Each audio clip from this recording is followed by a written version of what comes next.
பல்லவி, நீ ஏதாவது சொல்ல வந்தியாமா? அது நான் உங்ககிட்ட மன்னிப்பு கேட்க வந்தேன் அத்தை. நான் அப்புறமா வரேன். எதுக்குமா மன்னிப்பு? நான் இந்த அளவுக்கு சத்தம் போட்டிருக்கவே கூடாது. இங்க வா, இங்க வந்து என் பக்கத்துல உட்காரு. வா.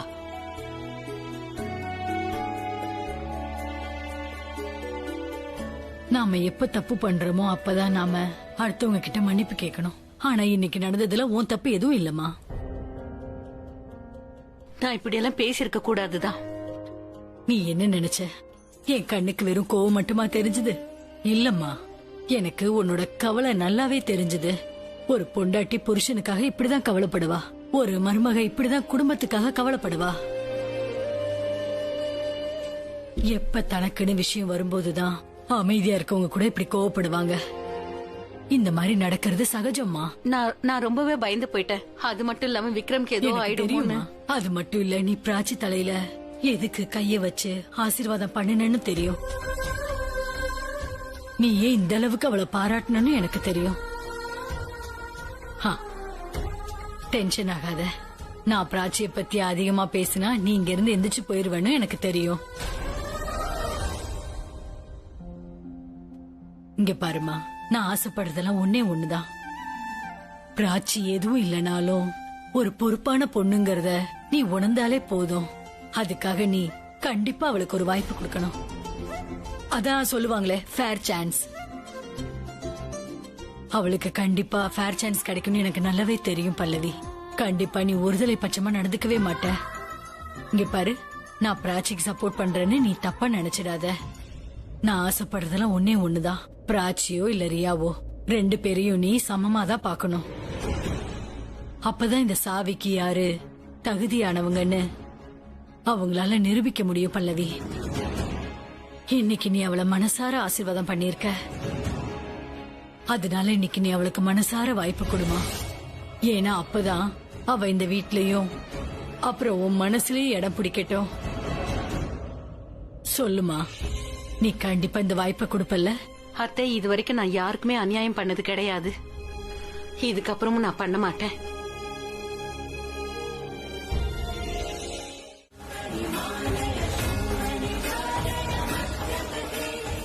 இந்த கேம் ஆரம்பிச்சத நீ, ஆனா முடிக்க போறதுன்னா என்னைக்குமே இந்த போட்டியில ஜெயிக்க போறதுன்னா நீ வெறும் என்னோட பெரிய பையன் மட்டும் இல்ல, ரொம்ப புத்திசாலி பையனும் தான். ஏன்னா உன்னோட சின்ன எம்எம்எஸ் மிகப்பெரிய பிரளயத்தை உருவாக்க போகுது.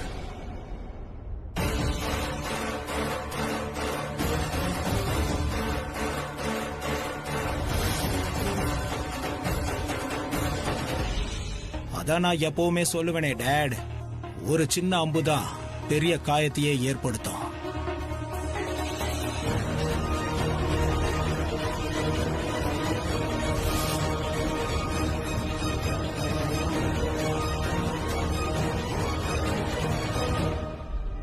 பேப்பர்ஸ்ல சைன் பண்ணிட்டீங்கன்னு நம்புறேன்.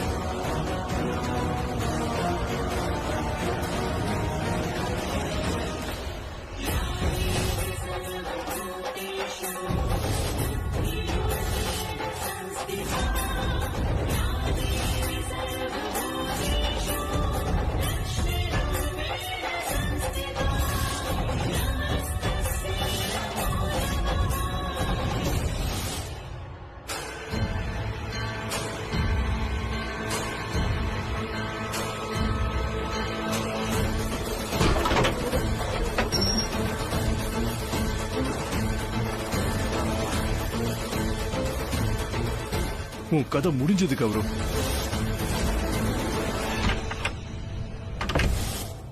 நீங்க என்ன பண்றீங்க பிரக்யா மேடம்? நான் எதுவுமே பண்ணல. என்ன பண்ணணுமோ அத நீதான் பண்ண.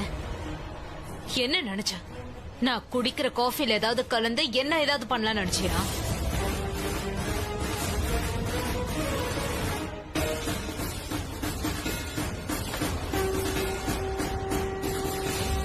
எந்த சொல்யூஷனை நீ காஃபில கலந்தையோ அந்த சொல்யூஷனை பத்தி நான் நெட்ல பார்த்தேன். அந்த சொல்யூஷன்ல இருந்து சும்மா 2 சொட்டு போதும் ஒரு ஆளை முழுமையா மயக்கமடைய வைக்கிறதுக்கு. நீங்க என்ன மயக்கமடைய வைக்கணும்னு நினைச்சீங்கன்றது எனக்கு தெரியும். ஆனா எதுக்காகன்ற விஷயம் எனக்கு தெரியாது இல்லையா? உன் தம்பியும் இதேதான் பண்ணான். உன் தம்பிய பார்த்த உடனே தெரிஞ்சிருச்சு அவன் மோசமானவன்னு. ஆனா அவனோட நோக்கம்தான் என்னங்கறது அப்ப எனக்கு தெளிவா தெரியாம போயிடுச்சு. பட் அவனோட நோக்கம் அப்ப வேணா எனக்கு தெரியாம இருக்கலாம். ஆனா உன்னோட நோக்கம் முக்கியமா எனக்கு தெரியணும்னு தோணுச்சு. அதனால்தான் நீ கொடுத்த அந்த சொல்யூஷன் கலந்த காஃபியை நான் குடிக்கிற மாதிரி நடிச்சேன். அப்புறம் நாம இங்க பிசினஸ் பண்ண வந்திருக்கோம், உறவு கொண்டாட வரல. வந்துருச்சு. இருந்தாலும் என்ல ஓங்கி ஒரு உத விட்டு அப்புறம் கதவு பட்டுன்னு திறந்துருச்சு. வேகமா ஓடி வரும்போது லாபில உன் செக்ரட்டரிய பார்த்தேன். உனக்கு காணுமேன்னு கேட்டேன். அப்ப அவ மேல் ரூம்ல இருக்கிறதா சொன்னா. அதான் நான் மேல ஓடி வந்தேன். உனக்குன்னு பிரச்சனை வரும்போது நான் என்ன வேணாலும் பண்ண தயாராயிடுவேன். உன் மேல நான் எவ்வளவு அக்கறையா இருக்கேன்னு தெரியும்ல. நீங்க இதெல்லாம் ஒண்ணும் பண்ணணும்னு அவசியம் கிடையாது. என்ன என்னால பாத்துக்க முடியும். நீதான் சூப்பர் உமன் ஆச்சு. ஆனா நான் தானே. உன் விஷயம் வரும்போது நான் யாருங்கிறதே மறந்து எல்லாரையும் போட்டு அடிக்கிறேன். அதாவது என் மைண்ட்ல எனக்கு எதுவுமே ஞாபகம் இருக்கிறது இல்ல. ஒரே விஷயம் தான், உன்னை காப்பாத்தணும். நீ ஆபத்துல மடிக்கிறது எனக்கு விருப்பம் இல்ல. பிளீஸ் திரும்பவும் நீ இதெல்லாம் ஏன் பண்ணு என்ன கேட்காத. அப்புறம் நான் சொல்லுவேன், இதெல்லாம் எனக்கு பண்ணணும்னு தோணுச்சுன்னு சொல்லுவேன். இனி உன்கிட்ட எதுவும் சொல்ல விரும்பல, நீ எதுவுமே சொல்லாத. அப்புறம் நீ என்ன பொறுத்த வரைக்கும் நீங்க எதுவும் இல்லன்னு சொல்லாத. நான் உனக்கு முக்கியமா இல்லையாங்கிறது நான் தான் டிசைட் பண்ணணும். நான் ஒத்துக்கிறேன், நமக்குள்ள உறவில்ல. ஆனா கண்டிப்பா ஃபீலிங்ஸ் இருக்கு இல்லையா? என்ன என் சைடு ஃபீலிங்ஸ் இருக்கு. இந்த ஃபீலிங்ஸ் எப்ப இருக்குமோ அப்ப வரைக்கும் நான் உதவி பண்ணிக்கிட்டே இருப்பேன்.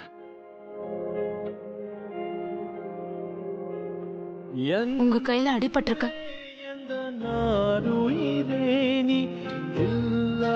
வாழ்வும் பெருமையடி உன் கார்குழலும் வந்த மழை துளியும் என்னை தழுவிடும் போந்த ஞாபகம் விழிமூடினா நீயும் வருகிறா விழித்திர கையில் ஏனோ மறைகிறாய் பிரிவினா நம்மை அறிகிறோம் அறிவதால் பின்பு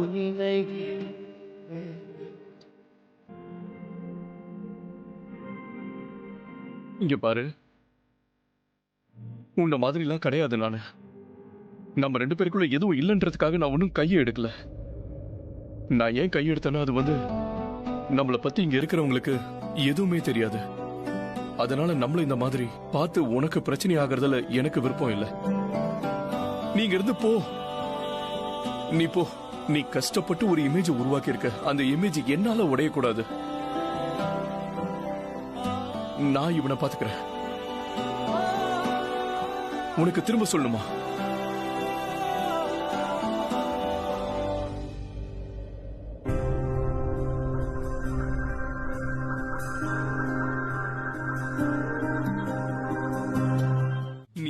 நீயே தானே காப்பாத்திக்கிட்ட.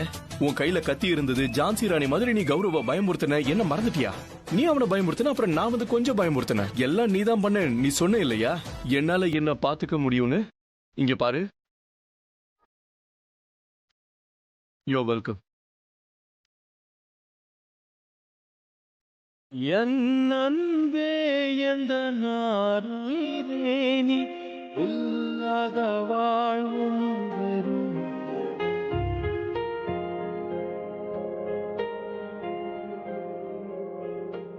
என் அன்பே எந்த பாய். நாளைக்கு ஆபீஸ்ல மீட் பண்ணலாம். நான் வேணா விடவா? இல்ல. குழலும் வந்த மழை துளியும் என்னை தழுவிடும் போதும் தன் ஞாபகம் விழிமூடினா நீயும் வருகிறா விழித்திர கையில் ஏனோ மறைகிறாய் பிரிவினா நம்மை அறிகிறோம் அறிவதால் பின்பு நினைக்கிறோம்.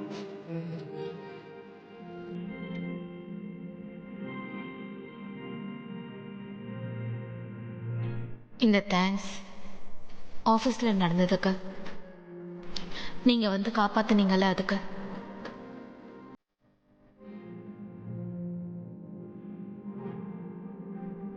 ஒரு கணநேர பிரிவையும் இங்கே ஒரு நீ ஒன்றும் அவ்வளோ மோசமான பாஸ் இல்லை. பணம் வந்ததுக்கு அப்புறம் கொஞ்சம் சிடுசிடுன்னு ஆயிட்டதான். பவர் வந்ததுக்கு அப்புறம் ஆட்டிடியூட் இல்லாம இருக்குமா? ரெண்டும் சேர்ந்தே தானே வரும். ஆனா மனசளவுல நீ அப்படியே தான் இருக்க. அதே நேரம் அதே வாசனை. நீ என்னோட கஸ்தூரி மஞ்சள் தான். என்றால் நான் உன்னை இங்கே என் சுவாசமும் நீதான். அப்படின்னு அதுக்கான அர்த்தம் அவன் வேலையை ஒழுங்கா பார்த்திருக்கான்.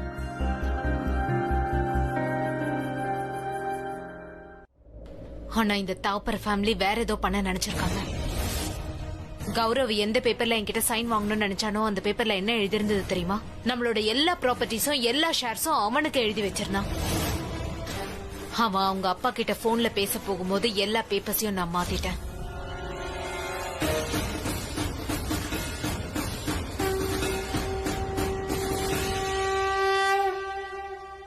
என்ன அவன் சைன் பண்ண சொல்லி கேட்டப்ப நான் முதல்ல அவனை சைன் பண்ண சொன்னேன். ஆனா நான் வச்ச பேப்பர்ல என்ன எழுதிருந்தது நம்மளுக்கு தெரியாது. அவனோட எல்லா ஷேர்ஸையும் ப்ராப்பர்ட்டிஸையும் நம்ம பேர்ல எழுதி வச்சிருந்தேன். அதனால நம்மளோட எந்த பிசினஸ் எல்லாம் தாப்பர் ஃபேமிலியோட கனெக்ட் ஆகியிருக்கோ அது எல்லாத்தையும் நான் விற்க போறேன். வாட்? யா, எனக்கு அவனோட பணம் தேவையில்ல. இந்த கம்பெனி ஷேர்ஸ் எல்லாம் வித்து எவ்வளவு காசு வருதோ அதை சேரிட்டிக்கு கொடுக்க போறேன்.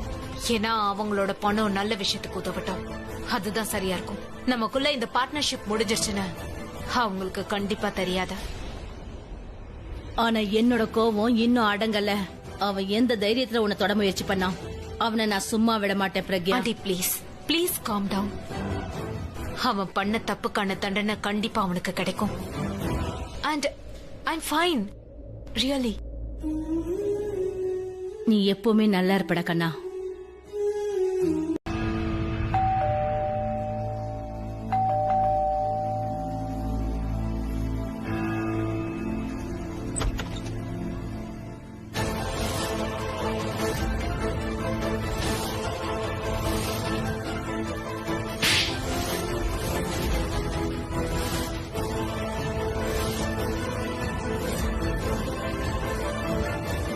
How dare you?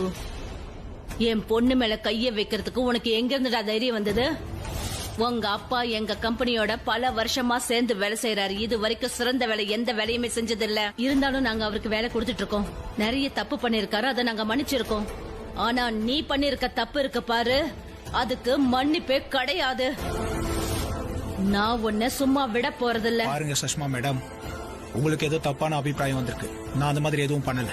நான் அந்த மாதிரி யோசிக்கவும் மாட்டேன். Just shut up. பிரக்யா என்கிட்ட உன்னோட பிளான் என்ன, நீ என்ன செய்ய இருந்த எல்லாத்தையும் அவ என்கிட்ட சொல்லிட்டா. நான் சொல்றத கொஞ்சம் கேளுங்க. நான் உங்க மேல ரொம்ப மரியாதை வச்சிருக்கேன். அதனாலதான் உங்க பொண்ணு பேர்ல நான் போலீஸ் கம்ப்ளைண்ட் கொடுக்கவே இல்ல. கத்தியால என்ன குத்த பார்த்தா என் முன்னாடி குரலை உயர்த்தி பேசாத. அவ உன்னை கொல்ல பாக்கல, தன்னை டிஃபெண்ட் பண்ண பார்த்தா. முதல்ல அவ உனக்கு எதிராக கேஸ் ஃபைல் பண்ணலையேன்னு சந்தோஷப்பட என்ன.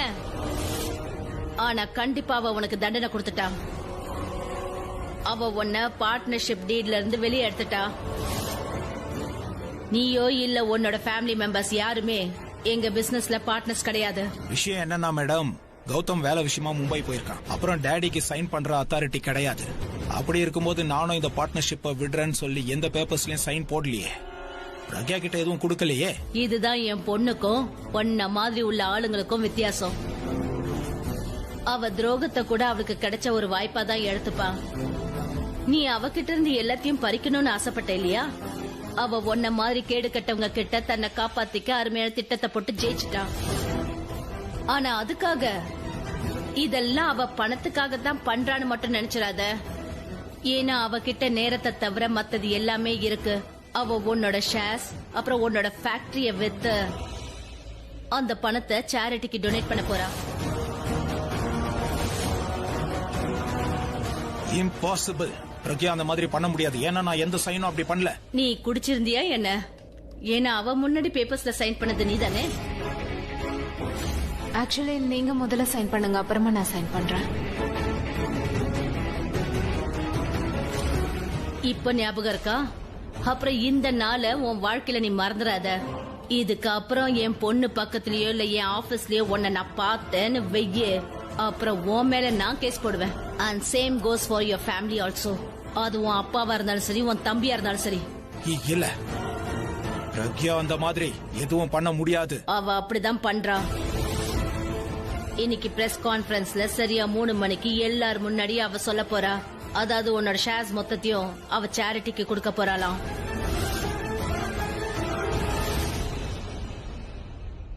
நான் உனக்கு கொடுக்கிற வார்னிங் இது.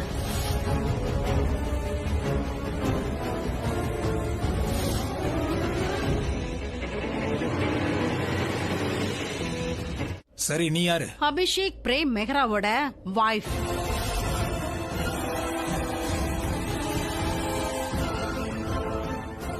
Come in.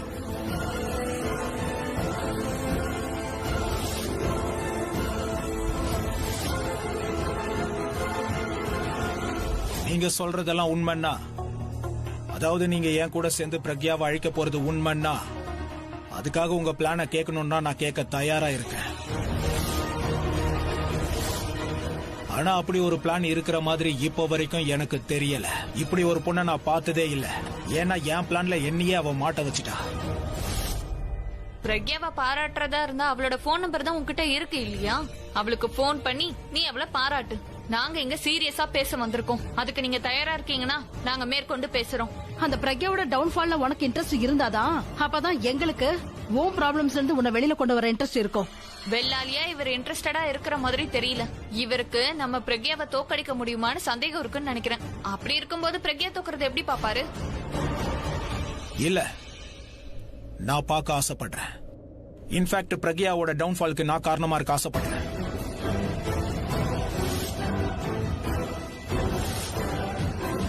அவளால தப்பிக்கவும் முடியாது. ஆக்சுவலி இதை விட்டா உனக்கு வேற வழியே கிடையாது. நீ இத மறக்காத கௌரவ். சுஷ்மா பிரக்யாவோட ரெப்புடேஷனை பில் பண்ண பாக்குறாங்க. உன்னோட சொத்தை சாரிட்டிக்கு கொடுக்க பாக்குறாங்க. அப்பதானே பிரக்யா இன்னும் பெரிய ஆளாயிடுவா. இந்த ஃபண்ட் சேரிட்டிக்கு போயிடுச்சுன்னா அவளுக்கு பேரும் புகழும் கிடைச்சிரும். எந்த அளவுக்கு பேர்னா அவ எலெக்ஷன்ல நின்னா கூட அவ ஜெயிச்சிருவா. ஆனா நம்மளோட இந்த மாஸ்டர் ஸ்ட்ரோக்கு அப்புறமா உனக்கு பேர் கொஞ்சம் கெடும் தான்.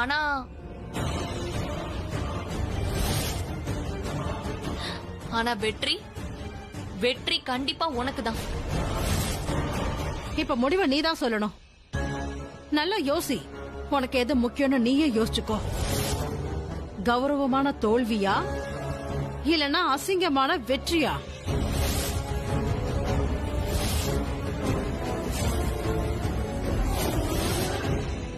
இந்த பிளான் 100% ஒர்க் ஆகும் நம்புறீங்களா?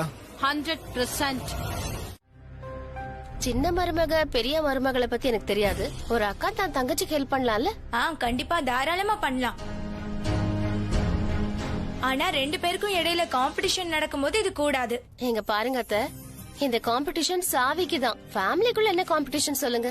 அதோட ராஜேஸ்வரி மேடம் முதல் தடவை எங்க 2 பேரையும் பார்க்க போறாங்க. அவங்க கொஞ்சம் ஓல்ட் டைப்னு அத்தை வர சொல்லிருக்காங்க. அவங்களது ட்ரெடிஷனல் திங்கிங்னாங்க. சோ கண்டிப்பா ஒரு சின்ன எதிர்பார்ப்போட தான் அவங்க இங்க வருவாங்க. அவங்க எதிர்பார்ப்ப நாங்க முழுசா நிறைவேற்றினா அவங்களும் சந்தோஷப்படுவாங்க. இப்போ ரியாவுக்கு சாரி கட்ட தெரியாது. நீங்க நாத்தனாரு கொழுந்தியா அக்கா தங்கச்சி என்ன வேணாலும் சொல்லிக்கோங்க. வரவங்க முன்னாடி ரியா பெர்ஃபெக்ட் மருமகளா இருக்கணும். எனக்கு அதுதான் வேணும். ரியா பிராச்சி, நீங்க இன்னும் ரெடி ஆகலையா? ராஜேஸ்வரி மேடம் 3 மணிக்கு வராங்கன்னு உங்ககிட்ட நான் சொன்னேன் இல்லையா? நீங்களே பாருங்கக்கா, பிராச்சி வந்து ரியாக்கு சாரி கட்ட ஹெல்ப் பண்றேன்றா.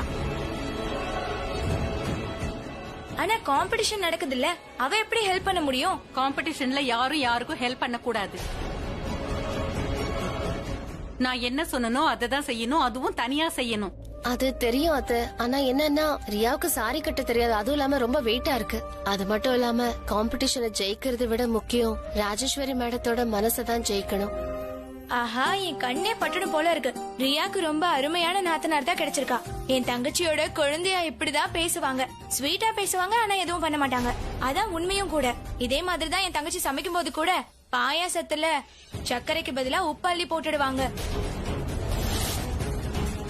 இங்க பாரு மாரியா, உன்கிட்ட ஒரு விஷயம் சொல்லவா? சில சமயம் அளவுக்கு மிஞ்சினா அமிர்தம் கூட விஷம் தான். என்ன?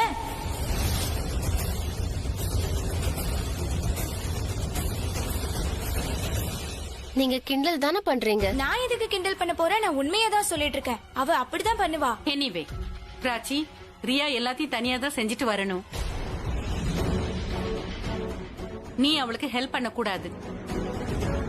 அப்புறம் ரியா, நீ சேலை கட்டுறதுல பிரச்சனைனா என்கிட்ட நீ சொல்லிருக்கலாமே. அதுவும் சாரி கொடுக்கும் போதே சொல்லிருக்கலாமே. இல்ல சாரி கட்டிக்கிறதுல எனக்கு எந்த பிரச்சனையும் இல்ல. நான் சாரி கட்டிக்கிறேன். நான் கண்டிப்பா கட்டிட்டு வரேன். குட். சீக்கிரமா ரெடி ஆயிட்டு கீழே வாங்க. என்ன?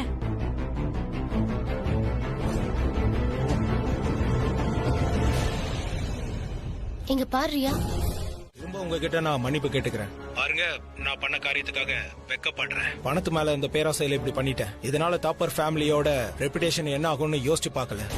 பாருங்க, நடந்த விஷயத்தை கண்டிப்பா மாத்த முடியாது. ஆனா நான் சில விஷயங்கள் பண்ண ஆசைப்படுறேன். என்ன கான்ஃபரன்ஸ் ரூமுக்கு வரவிடுங்க. நான் எல்லாரும் முன்னாடி அனௌன்ஸ் பண்ண ஆசைப்படுறேன். அதாவது என்னோட கம்பெனியோட ஷேர்ஸ் உங்க கம்பெனிக்கு கொடுக்கறேன்னு. இப்படி பண்றதுனால அட்லீஸ்ட் பிசினஸ் வேர்ல்ட்லயாவது நான் தப்பிப்பேன். ஆனா நீ இத முதல்லயே யோசிச்சிருக்கணும். இங்க பாரு, உனக்கோ இல்ல உன்னோட பிசினஸ்க்கோ கெடுதல் நடக்கிறத பத்தி ஐ டோன்ட் கேர். இங்க பாருங்க மேம், நான் என்ன பத்தி மட்டும் யோசிக்கல. என்னோட மத்த கம்பெனிலயும் வேலை பாக்குறவங்கள பத்தி தான் யோசிக்கிறேன். இவ்வளவு நஷ்டம் ஏற்படும்னு கொஞ்சம் யோசிச்சு பாருங்க. என் கம்பெனில ஷேர் வாங்கினவங்க எல்லாம் அங்க வேலை செஞ்சுட்டு இருக்காங்க. என் கண்ணு முன்னாடி ஷேர்ஸ் எல்லாம் போயிடுச்சுன்னா என்னோட மத்த பிசினஸ்ல எல்லாம் பாதிப்பு ஏற்படும். அப்புறம் அதோட ஷேர்ஸும் தேவையில்லாம குறைஞ்சிரும். இங்க பாருங்க மேம், பிரக்யா மேடம் கிட்ட மன்னிப்பு கேட்க தயார். கையெடுத்து கும்பிட்டு தோப்புக்காரனை போட்டு எப்படி மன்னிப்பு கேட்கணும்னு சொல்றீங்களோ அதுக்கு நான் தயார். ப்ளீஸ் என்ன மன்னிச்சிருங்க. பிரக்யா மேடம் கிட்ட இருந்து ஒரு விஷயத்த நல்லாவே கத்துக்கிட்டேன். தப்பா ஒரு வேலை பண்ணா விளைவு தப்பா தான் இருக்கும். எனக்காக இல்லன்னாலும் என் கம்பெனில வேலை பாக்குறவங்கள பத்தி யோசிங்க. அவங்கள பத்தி யோசிங்க. அவங்க குழந்தைங்கள பத்தி யோசிங்க. அவங்க ஃபியூச்சர், அவங்க கரியரை பத்தி யோசிங்க. அவங்க நிலைமை என்ன ஆகும் பாருங்க.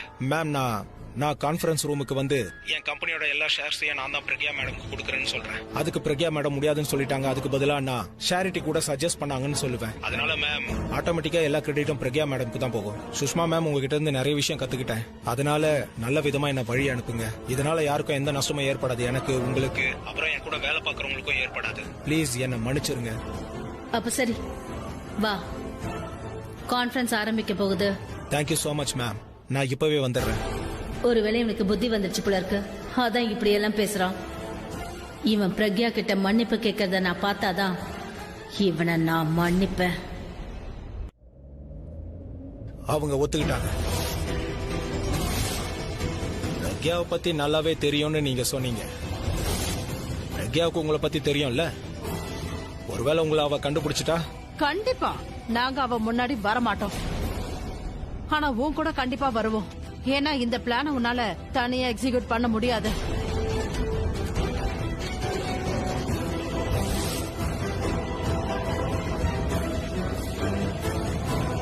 வீடியோ கால் பண்றதுக்கு பதிலா எனக்கு பண்ணிட்டேன்னு நினைக்கிறேன். ஆக்சுவலி பிரக்யா மேம் டேபிள்ல ஒரு பிளாக் ஃபைல் இருக்கு. அதுல இருந்து பையர்ஸோட கொட்டேஷன் எங்களுக்கு வேணும். சரி, ஓகே. எந்த ஃபைல்? இந்த பிளாக் ஃபைலா? பிரக்யா உள்ள கரெக்டா இருக்கான்னு கொஞ்சம் பாரு. பிரக்யா, சொல்லுங்க.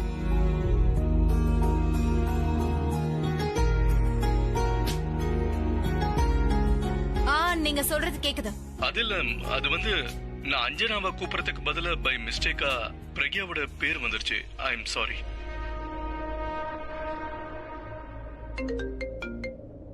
ஹலோ மேடம், மீடியாக்காரங்களா வந்துட்டாங்க. உங்களுக்காக அவங்க வெயிட் பண்ணிட்டு இருக்காங்க. Okay, we are just coming. அது வந்து இப்ப நீங்க எந்த வேலைக்காக போறீங்களோ அதுக்காக பெஸ்ட் ஆஃப் லக். அஞ்சனா, உனக்கும் best of luck. Okay, thank you.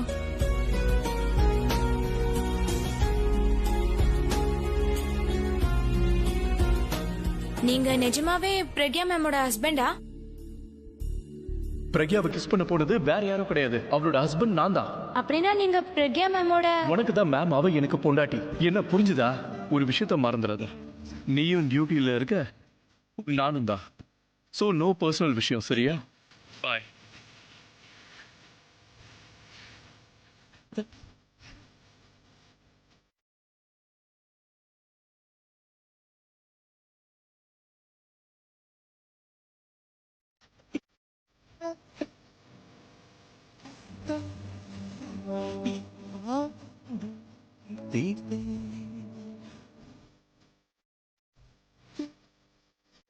அசையாமல் தான் பார்த்தேன்.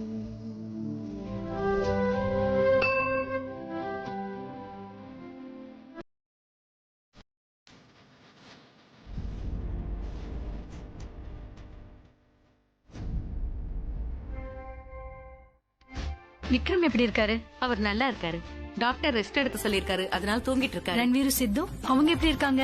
அவங்க 2 பேரும் நல்லா இருக்காங்க. ஆபீஸ் போயிருக்காங்க. உங்க 2 மருமக எப்படி இருக்காங்க? அவங்க 2 பேரும் ரொம்ப நல்லா இருக்காங்க. அழகா பொறுப்பா குடும்ப பாங்கா இருக்காங்க. அவங்க தான் வீட்டையும் நல்லா பாத்துக்கிறாங்க. அதெல்லாம் நான் எப்படி சொல்றதுன்னே தெரியல. அத்தை அவங்க எப்படி இருக்காங்கன்னு கேட்டாங்க. 2 பேரும் ரொம்ப நல்லா இருக்காங்க. Thank you so much.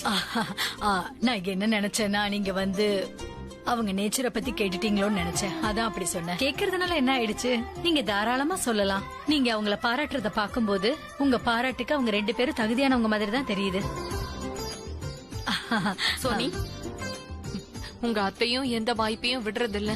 வாய்ப்பு கிடைக்கிறப்பெல்லாம் பேரனோட பொண்டாட்டிய பாராட்டுறாங்க. பேரன்கள் மேல எவ்வளவு அன்போ அதே மேல அவங்க பொண்டாட்டி மேலயும் வச்சிருக்காங்க. இதெல்லாம் இயற்கை தானே.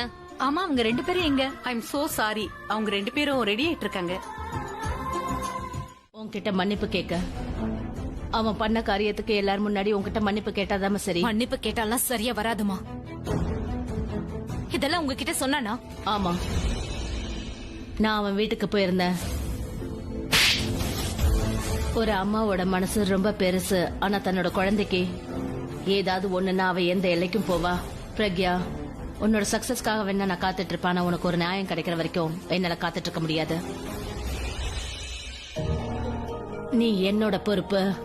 உனக்கு ஏதாவது ஒரு நல்லது நடந்ததுன்னா அதோட கிரெடிட் எனக்கு கிடைக்கும். அதே சமயம் தப்பு ஏதாவது நடந்தா அதுக்கான கிரெடிட்டும் எனக்கு தான் கிடைக்கணும். நீங்க ஏன் இப்படி எல்லாம் யோசிக்கிறீங்க? ஏன்னா தாப்பர் ஃபேமிலிய நான் தான் பிசினஸ் பார்ட்னரா ஆக்கினேன். அப்படி இருக்கும்போது அந்த ஃபேமிலியில இருக்கிறவங்க யாராவது உன்கிட்ட மிஸ்பிஹேவ் பண்ணாங்கன்னா அவங்களுக்கான தண்டனையையும் நான் தான் கொடுப்பேன். அந்த மீட்டிங்கும் முக்கியம், நீ அவனை அரைஞ்சதும் முக்கியம்தான். அப்புறம் இப்ப நடக்க போறது இருக்கு பாரு, அதுவும் முக்கியம்தான். ஆண்டி, நீங்க பண்ண விஷயம் என்னால புரிஞ்சுக்க முடியுது. எல்லா அம்மாவும் இப்படிதான் பண்ணுவாங்க. ஆனா இந்த கௌரவியே திடீர்னு இந்த மாதிரி பண்றான்னு எனக்கு ஒண்ணும் புரிய மாட்டேங்குது. ஏன்னா அவன் நல்லவன் இல்ல. ஐ நோ, அவனோட பிசினஸ் எஃபெக்ட் ஆயிடக்கூடாதுன்றதுக்காக தான் இப்படி எல்லாம் பண்றான். அவன் எல்லாரும் முன்னாடியும் என்ன சொல்லுவானா, அவன் ஷேர் கொடுத்ததாவும் அதை நீ வேண்டான்னு சொன்னதாவும் சொல்லுவான். ஆமா ஆண்டி, எனக்கு அவனோட பணம் தேவையில்லை. அந்த மொத்த பணத்தையும் வேற யாருக்காவது டொனேட் பண்ணணும்னு நினைக்கிறேன். அவனும் இதத்தான் பண்ணுவான். அவனும் எல்லாரும் முன்னாடியும் அவன் ஷேர் கொடுக்கறதா சொன்னா, நான் நீ வேணான்னு சொல்லிட்ட. அதுக்கப்புறம் இந்த ஷேர்ஸ டொனேட் பண்ற ஐடியாவும் உன்னோடதுன்னு தான் சொல்லுவான். அதனால அவனோட கம்பெனிக்கு எந்த ஒரு பாதிப்பும் ஏற்படாது. அப்புறம் அங்க வேலை பார்க்கற ஆட்கள் இருக்காங்களே, அவங்களுக்கும் வேலை போகாது.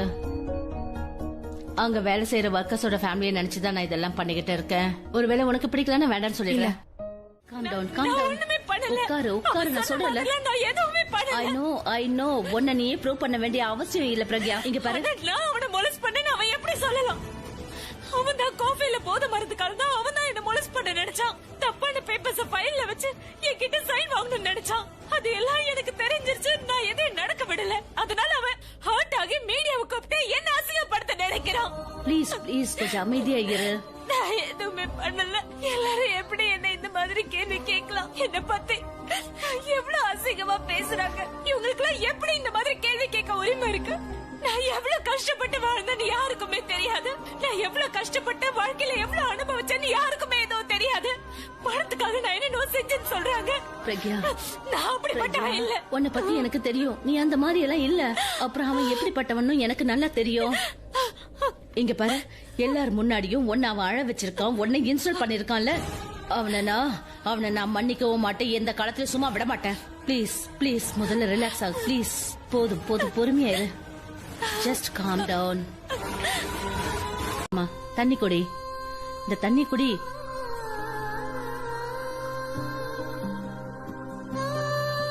பிரக்யா, இங்க பாரு கண்ணா, நீ லைஃப்ல நிறைய விஷயங்களை பாத்திருக்க, நிறைய விஷயங்களை ஃபேஸ் பண்ணிருக்க. நீ எல்லாத்துலயும் தனியா போராடி இருக்க, ஜெயிச்சும் இருக்க. அதனால இதுலயும் நீ ஜெயிப்ப. அப்புறம் நான் தான் உன் கூட இருக்கேன்ல. நீ உன்னை எதுக்கு தனியாலாவும் வீக்காவும் ஃபீல் பண்ணிட்டு இருக்க? நீ உன்னோட இமேஜையும் பேரையும் நீயா சம்பாரிச்சிருக்க. அத தேவையில்லாம அழுது கெடுத்துக்காத. எதிரிங்க முன்னாடி இப்படி அழுது அவங்க முன்னாடி வீக்கா காட்டிக்கிட்டா அதுவே அவங்களுக்கு வெற்றி ஆயிடும். அப்புறம் நீ அந்த கௌரவம் முன்னாடி வீக்கா ஆயிடக்கூடாது. அவனை ஜெயிச்சு காட்டணும். புரிஞ்சுதா? எந்த அளவுக்கு போவேன்னு தெரிஞ்சும் திரும்பவும் அதே தப்ப பண்றீங்களே.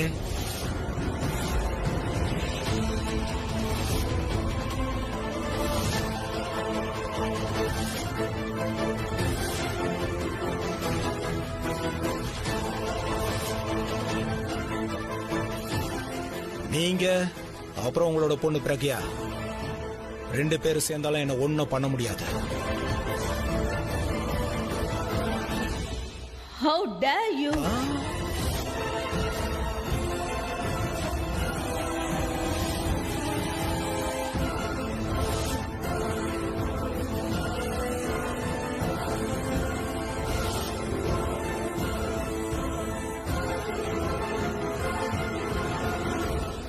நீங்க என்ன பண்றீங்க?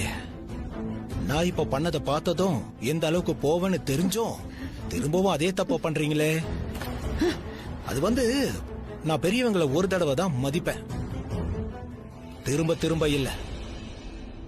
நாங்க உனக்கு இன்னொரு வாய்ப்பு கொடுத்தோம். உன்னோட தப்ப நீ திருத்திப்பேன்னு நாங்க நினைச்சோம், மன்னிப்பு கேட்பேன்னு நினைச்சோம். ஆனா நீ என்ன ஜெயிக்கணும்னு நினைச்சா நேரடியா மோத வேண்டியதானே. அசிங்கமா போய் சொல்ற. Why did you lie? வேற என்ன பண்றது?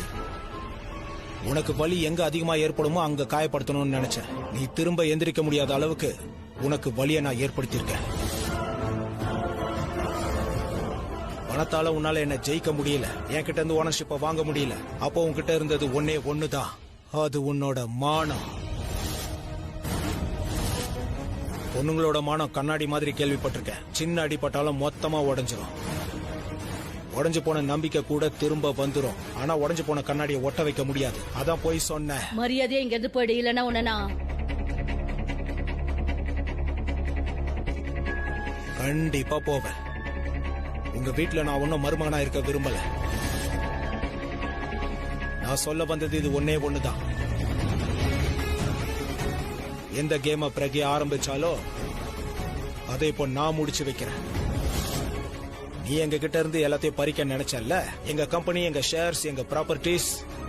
பட் ஐ ஆம் சாரி, உனக்கு எதுவும் கிடைக்க போறதில்ல. ஆனா எல்லாத்தையும் நீ இந்தியாவிலேயே விட்டுட்டு போக போற. நான் வெறும் என் கம்பெனி ப்ராப்பர்ட்டிஸை மட்டும் திரும்ப வாங்க போறதில்ல, உன்கிட்ட இருந்து எல்லாத்தையுமே நான் புடுங்க போறேன். பிசினஸ் பண்றதுக்கே லாய்க்கு இல்லாத அளவுக்கு உங்க 2 பேரையும் நான் கொண்டு வந்து விட போறேன். இந்தியால உங்களை பேன் பண்ண போறேன். அதனால மிச்சம் இருக்கிற மான மரியாதையோட இந்த ஊரை விட்டு ஓடி போயிட்டேன்னு.